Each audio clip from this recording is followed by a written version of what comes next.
Okay. So I know we've been dealing with a lot of the trying to learn how to deal with the definitions and manipulate things mathematically, but this one was actually really clever and really fun to deal with, and I'm curious to see what you all think about it and how you might have approached it. That being said, our statement reads, inertial system S bar moves at constant velocity v equal beta c cosine phi x hat plus sine phi y hat with respect to S. Their axes are parallel to one another and their origins coincide at t equal t bar equals 0 as usual. Find the Lorentz transformation matrix lambda. So if you see here, constant velocity, looks like we're going in a circle with these two things.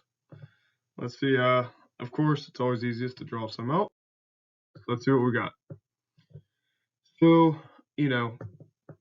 here we see that phi is rotating in the xy, and then we see that we have a vt pushing it out, and then you see we have capital Y bar, capital X bar, the new transformation coordinates, x at Y bar, X bar, and then phi rolling down after.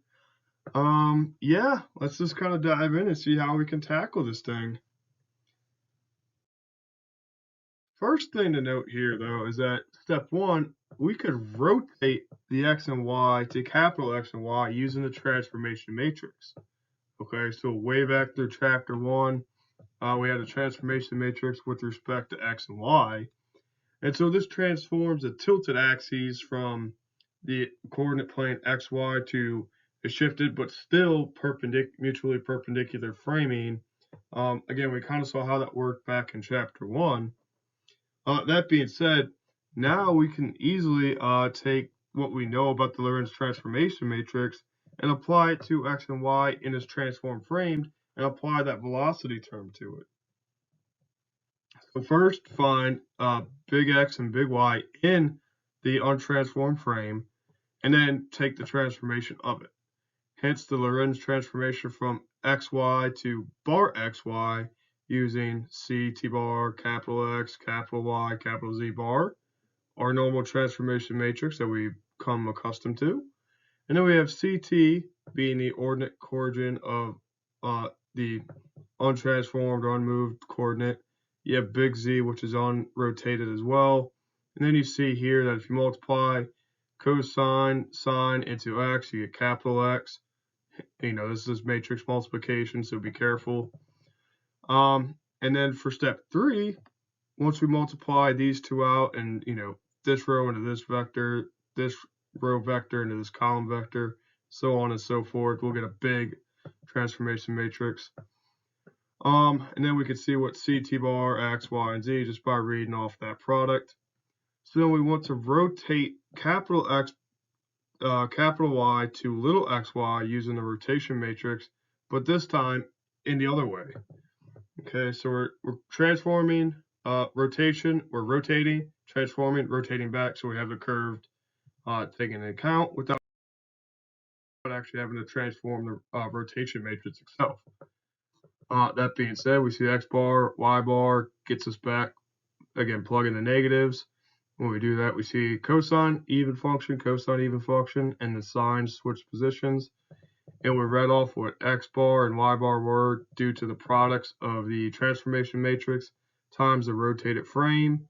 And that's where we get the gamma. And then, of course, for Y, it was just multiplied by 1. So here is the mess up here. And if we're writing these, in the totality of the transformation from ct xyz to the bars via lambda, then we could say that the lambda here is equal to all of these components. And this was just a fascinating thing to consider due to the fact that we know that its velocity is rotating. So in order to find out how to transform it, we rotate the frame so that the velocity can actually transform the frame, and then we rotate it the opposite way to put it in the barred coordinates of that we're actually interested in. And that to me was a completely cool thing to encounter versus just trying to transform the velocity and then multiply it through in the matrix multiplication that we would have previously. It's a messy question as far as like keeping everything organized.